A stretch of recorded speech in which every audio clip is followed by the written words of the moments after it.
I've been doing it for a long time. I believe that my food is a little bit different because I work so closely with the client and I'm there for the whole journey. So if there's a problem, I'm there to, change things, eliminate things, add different things. And I don't know for sure that I don't know, with the other people, I'm not sure that, they necessarily get that far into it. I do know that some of them will, have questionnaires and this and that, but I don't know if a questionnaire is really all that full spectrum when it comes to little tiny, things that is it an environmental allergy? Is it an internal allergy? You know, Yeah. have you, I know everyone tries to hone in on the protein, which is basically usually the biggest allergen, but it could be just a grain. It could be, any little thing. So I don't know personally if they're there for that full journey, but I know that I am. Yeah. So it sounds like you're more like a nutritionist as well. You're not just somebody cooking the food, but Well, I you really study help to nutrition, develop. but I have to tell you that, yeah, I study nutrition and I study holistic. However, in New York State, there's no such thing as a nutritionist without being a veterinarian. I could get a degree from another state, but I do believe that working with vets, and I have a couple actual, California nutritionists and stuff that I talk to, and I take courses all the time, but in New York State, I can't legally say that I'm a nutritionist, but I'm nutrition focused and I'm holistically focused. So, take that for what it is. I don't know what you would call that. So do you formulate food or make diets for a lot of people that have dogs that have allergies? Yes. You do. Yes. What about And it's nice because, here I have access to a lot of different proteins and even like fish, just fresh caught fish. Right. So yeah. No, I like to use fish, but the humans seem to not really be into that. They're like, oh, it might smell funny or give my dog bad breath. But, it works really well if your dog has allergies. And yeah, it's also low, low cholesterol, low if you're having problems with weight. Yeah. Yeah. I mean, treating the dog with allergies is really, really difficult. And if it's food allergies, it's a big process. So it's good that you you like to be with people and work through that whole process with them. Mm-hmm. And start eliminating things that really could be the potential allergen in their food. So that's good that you do that. That's huge. I know down here in Atlanta, there's so many dogs down here with allergies, but I believe we have a strong component of the environmentals as our issues here. But again, we can't forget the potential of the food allergies as well. Well, I believe that here we have a lot of the environmental too. I mean, this year, just alone, like this year, everything bloomed at one time. It used to be in stages. Mm-hmm. Everything blooms at one time. And then the dogs like to roll around in the grass. And especially the puppies that are new to everything like to stick their nose in everything. And, you find a little bit of environmental allergies. Mm-hmm. Yeah, absolutely. One of the things I wanted to discuss with you is, and I think we started to go into it, is for your clients that work with you, do you offer meal plans or weekly delivery service? So, if you were working with my dog and creating a special meal plan for them and their allergies, how would this process work for you? Well, probably, we would talk and you would probably already have a suspicion of what was bothering your dog, or you may have gotten a blood analysis or a hair follicle analysis. And we would just, like I said, start eliminating things. And we'd probably do it like for 10 days, the same diet, see if there's any kind of improvement. If there's really not, we could talk about what you think the problem is. Did I add a new vegetable that the dog never had? Did I add a different grain? Am I using barley instead of rice? Do you think that may be a problem?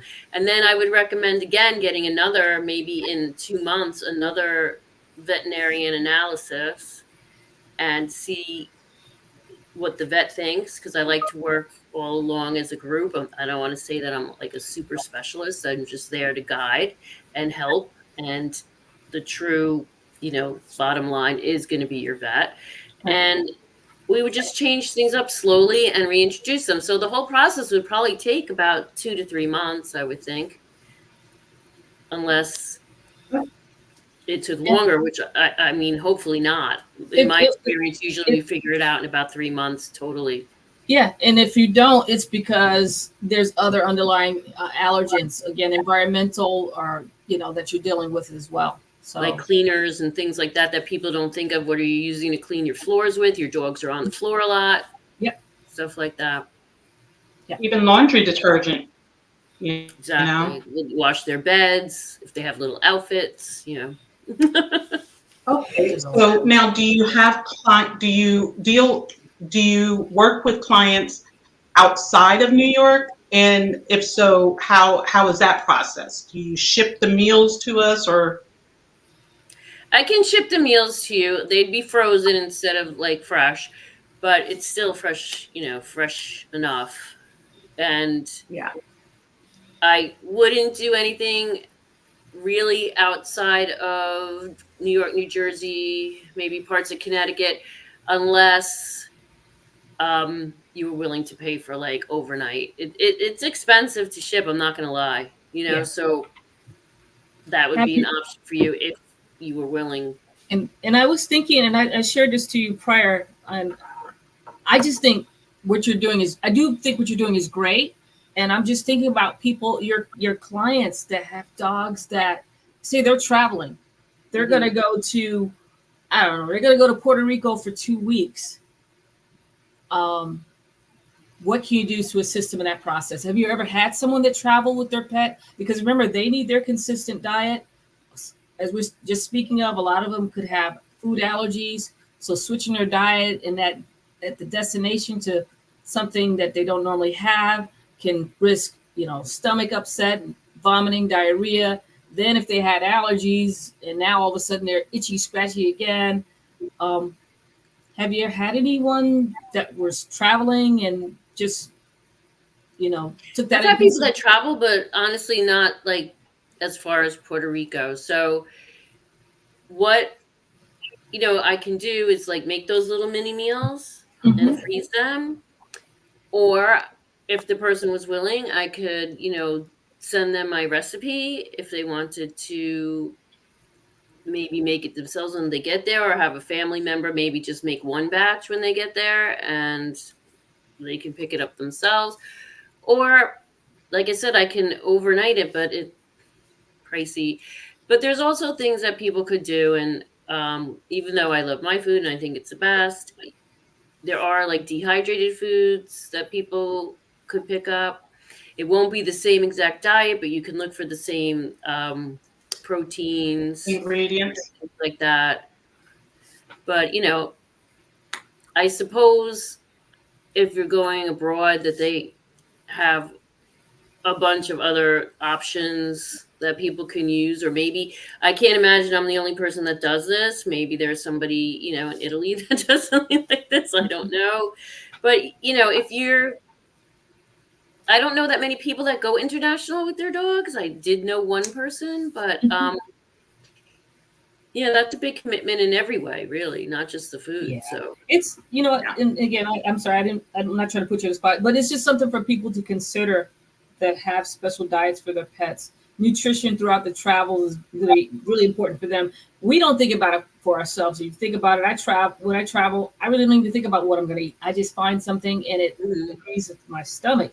But I don't have any sensitivities. There are some of us that might have sensitivities to dairy or gluten, and they have to be really careful on the foods that they eat while they travel. So just a thought. But again, consistency with that nutrition with pets during travel is going to be important, especially like I said, you hate for your pet to go somewhere and then break with diarrhea and not doing well. And then now I might need to get veterinary services. So I guess I'm just bringing it up to saying just a consistent diet across the board. Well, I'm thinking, if you can check a bag, maybe you could check a cooler or a small cooler. I mean, I honestly don't know what every airline does. I mean, maybe American Air. No, I don't mean the brand American Airlines, but American Airlines versus European might have different rules. But if you could take a little cooler and check it, maybe like I like to, if a dog is in a nervous condition, I like to prescribe like almost like a grandma's chicken soup with a little rice and carrots, and they could just lap it up, and it's not heavy in their stomach. And then once that's all settled, they can perhaps, go back to their regular food. But I really do, when people, are like, oh, my dog's, fireworks, it's making them nervous, and so I'll, say, well, let me make you a batch. I make a seafood soup. I make like all that. delicious broths. I use different things like shrimp shells. I put fennel, carrots. With the chicken soup, I make the, chicken. I even, save the bones from previous chickens I made to make it more bone brothy, and always carrots, celery, things that dill, parsley. And that's a good, like, pre-firework meal, because there's, it just, Easy. it's just flush. It's just, I like that. It's like and say that's perfect too. There's a market there for a lot of dogs that might have vomiting and diarrhea, and they need a bland diet, something easy to digest in their system. We usually just say, give them rice and plain chicken, but you're just making like homemade, really taking care of you kind of thing. Look, I want you to take care of me. Goodness. Well, I'm Jewish, so I make a nice soup. That's nice. That's what they need. Nice to save. Well, is it safe? You think is it savvy, or is it more? It's still going to be bland for them, correct? Yeah, I mean, I don't put salt in it. I put like a little pepper, maybe a little turmeric.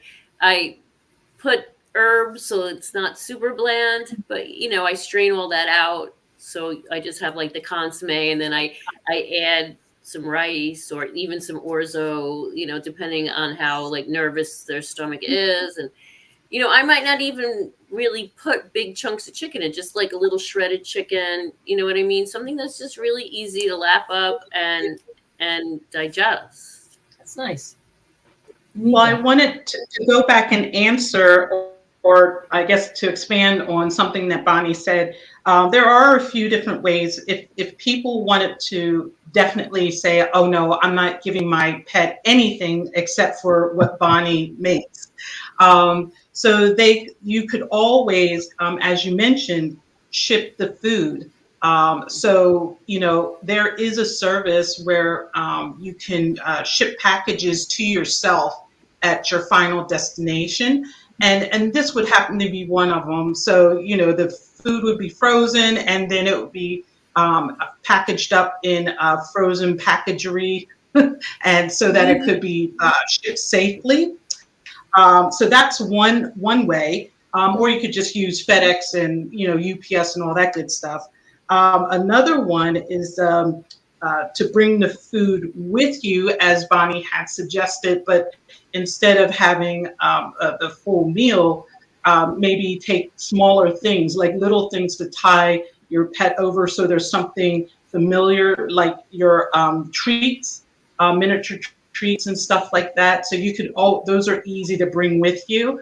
So if they're frozen, you could bring a cooler, because airlines do allow coolers to go. I'm not sure if it's in cabin or in cargo, but I know I've seen coolers on flights before. So that's another way that you could do it. And then also, if you don't want to be bothered with the back and forth of bringing stuff, I think having someone like Bonnie in your life for your dog is important, and you can talk about the nutrition and say, okay, well, Bonnie has created this for my dogs and they're staples to the diet, and then research to see if you can find those same ingredients where you're going to. And then, like Bonnie said, you can make something out of that if she provides you a recipe, or you can at least include that in whatever foods they have there, so that they can have a familiarity to their diet. But as Dr. Bryant said, you got to have some consistency to their nutrition so they don't get really sick.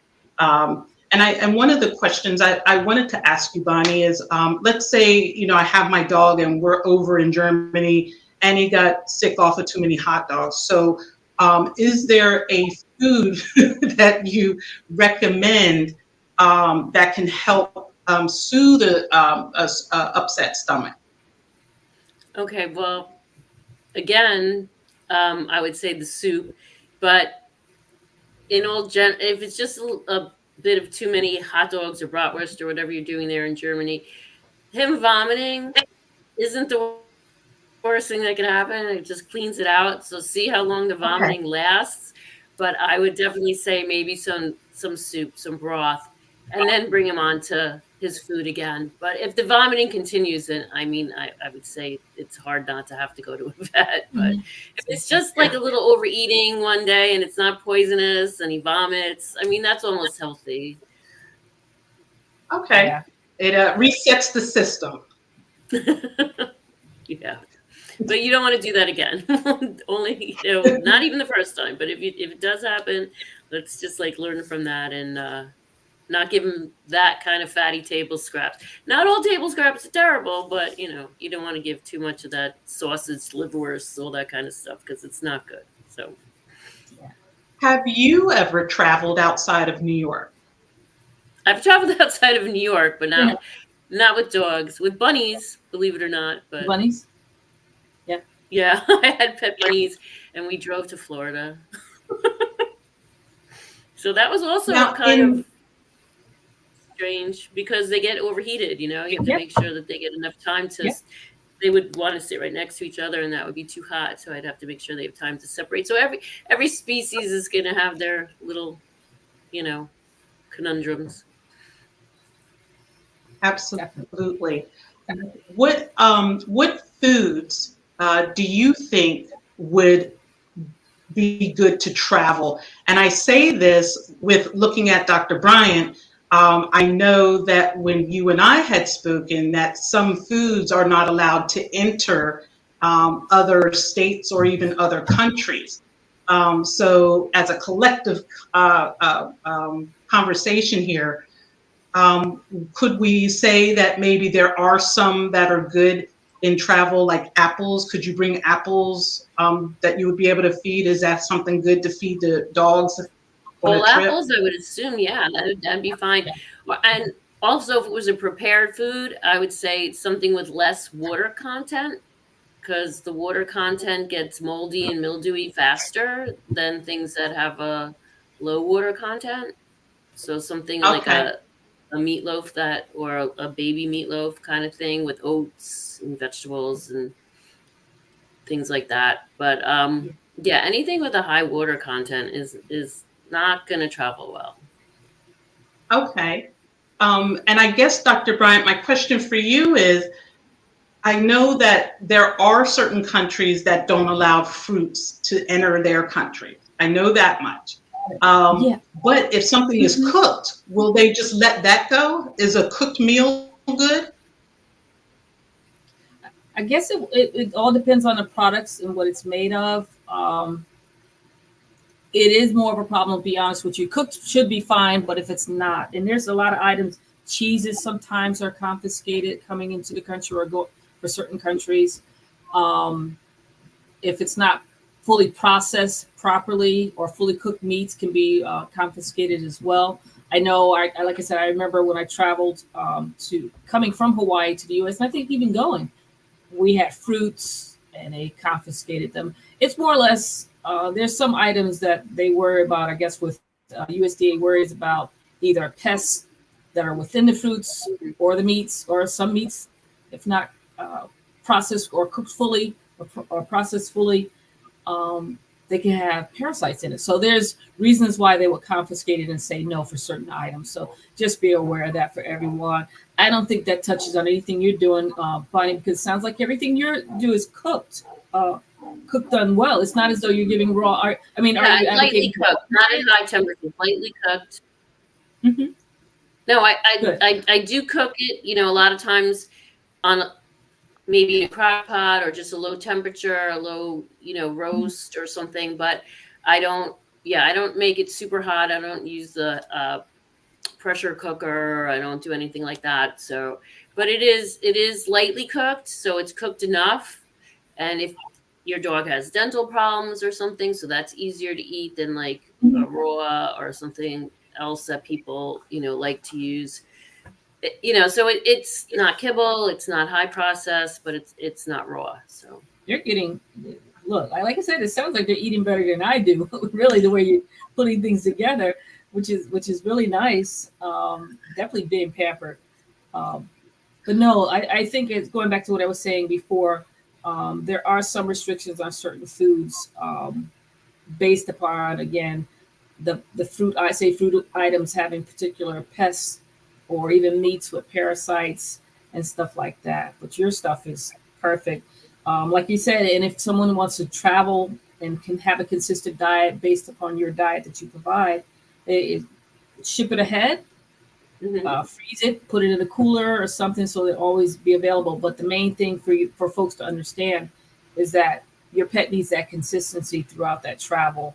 Because changing that diet, you give them. You might say, "Hey, I'm going to give them some hot dogs; they'll be fine." But then they can get vomiting.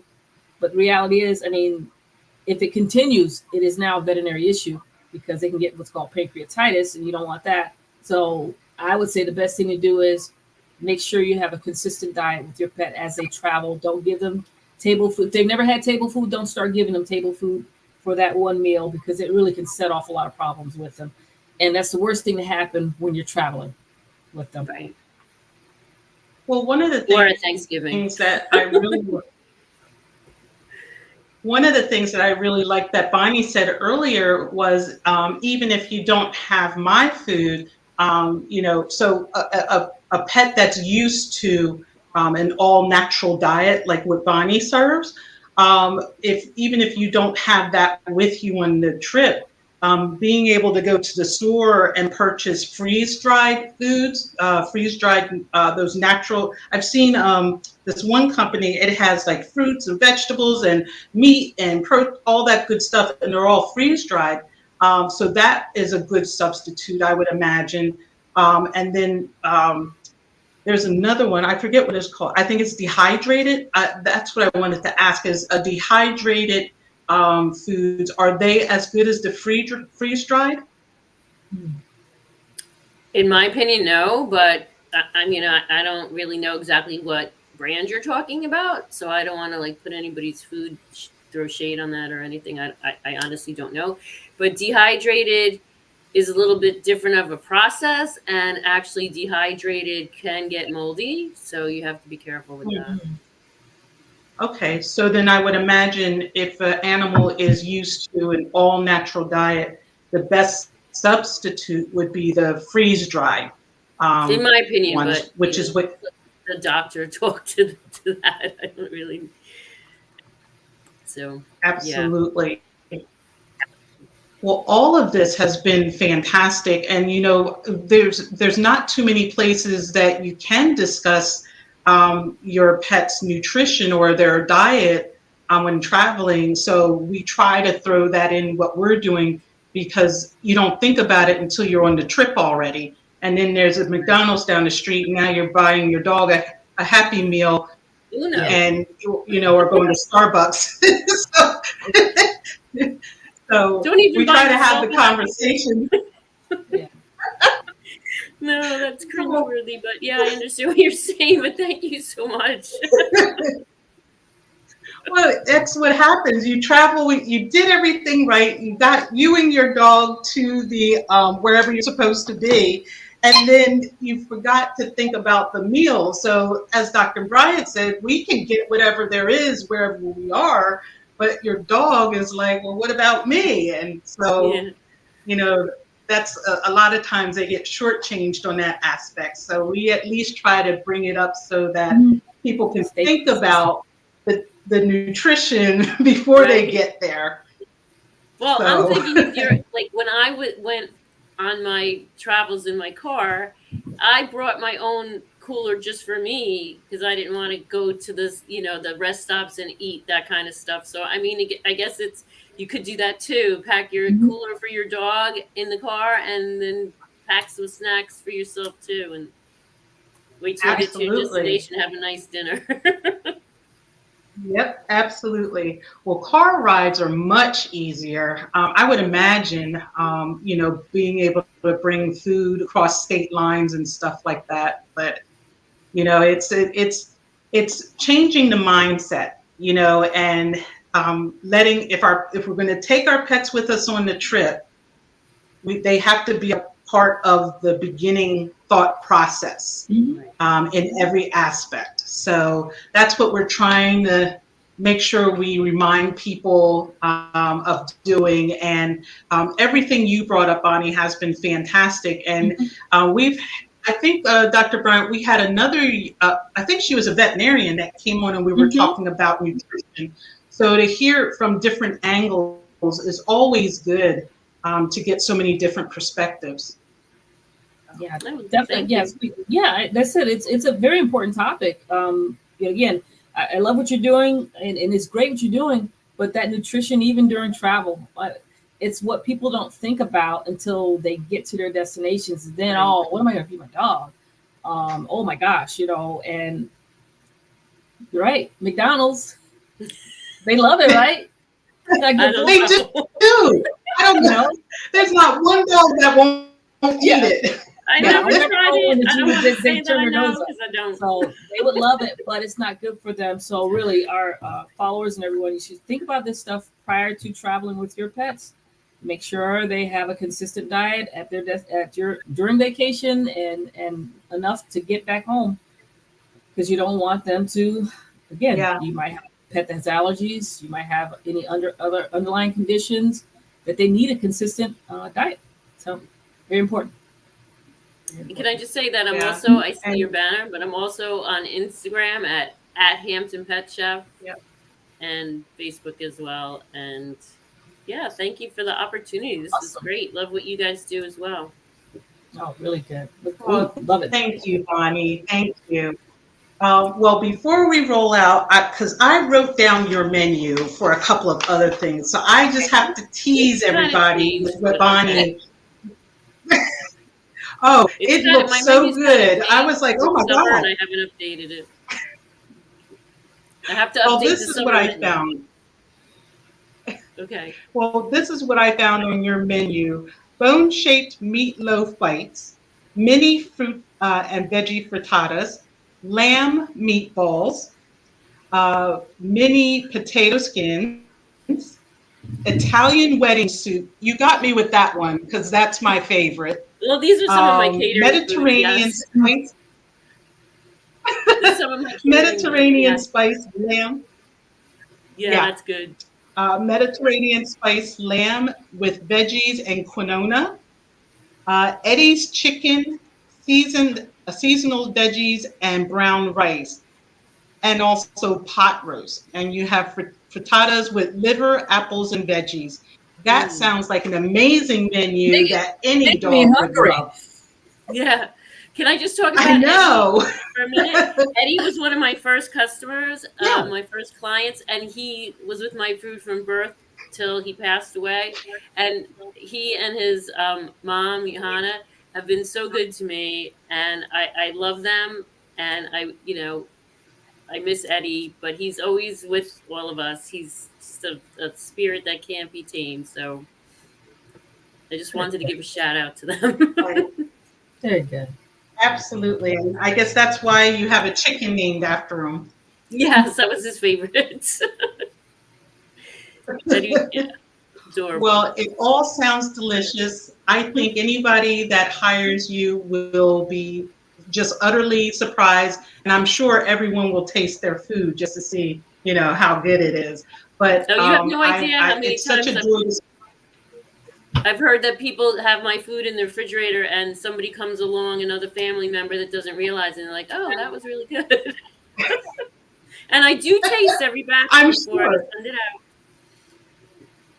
That's great. That's great. It's been such a pleasure speaking with you, Bonnie, and having you here. I'm so glad that we were able to bring you on. I hope that we can bring you back at another time.